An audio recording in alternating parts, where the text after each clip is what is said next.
বন্ধুরা, যুদ্ধ আবহে ধরমশালায় ম্যাচ আদৌ সুষ্ঠুভাবে সম্পন্ন করা যাবে তো?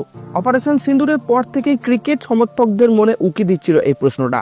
তবে পাকিস্তানের হম্বিতম্বিকে তোয়াক্কা না করে লক্ষ্মীবারে মাঠ ভরিয়েছিলেন দর্শকেরা, কিন্তু পুরো ম্যাচ দেখার ইচ্ছে পূরণ হলো না।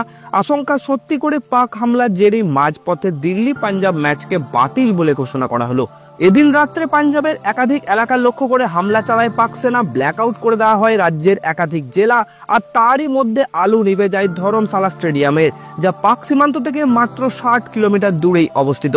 খেলা চলাকালীন একে একে ধরমশালা স্টেডিয়ামের 4টি ফ্লাড লাইট বন্ধ করে দেওয়া হয় এবং তার খানিক পরই ম্যাচ বাতিল বলে জানিয়ে দেন আম্পায়ার। সেই ঘোষণার সঙ্গে সঙ্গে স্টেডিয়াম থেকে দর্শক এবং আইপিএল আধিকারিকদেরও চলে যাওয়ার নির্দেশ দেওয়া হয়। তাহলে কি আশঙ্কা সত্যি করেই এবারের মতো বন্ধ হতে চলেছে আইপিএল?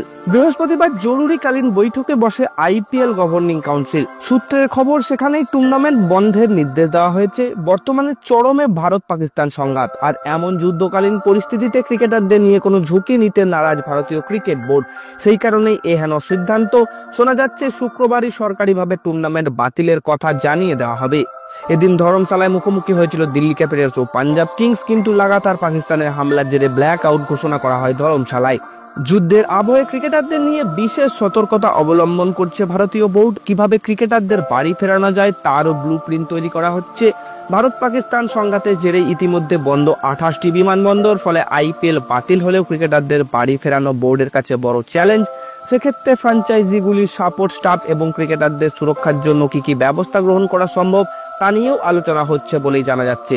তবে এখনো পর্যন্ত বিসিসিআই এর তরফে এ নিয়ে কোনো সরকারি বিবৃতি দেওয়া হয়নি। কিন্তু এমতো অবস্থায় যে টুর্নামেন্ট বাতিলের পথেই এগোচ্ছে তা কার্যত নিশ্চিত। তো বন্ধুরা, আপনাদের কি মনে হয়, এমন পরিস্থিতিতে আইপিএল কে এখন বাতিল করা উচিত নাকি চালিয়ে যাওয়া উচিত? নিচে কমেন্ট করে অবশ্যই জানাবেন। ভিডিওটি ভালো লাগলে লাইক করুন, চ্যানেলটিকে সাবস্ক্রাইব করে পাশে থাকা নোটিফিকেশন বেলটি প্রেস করে দিন।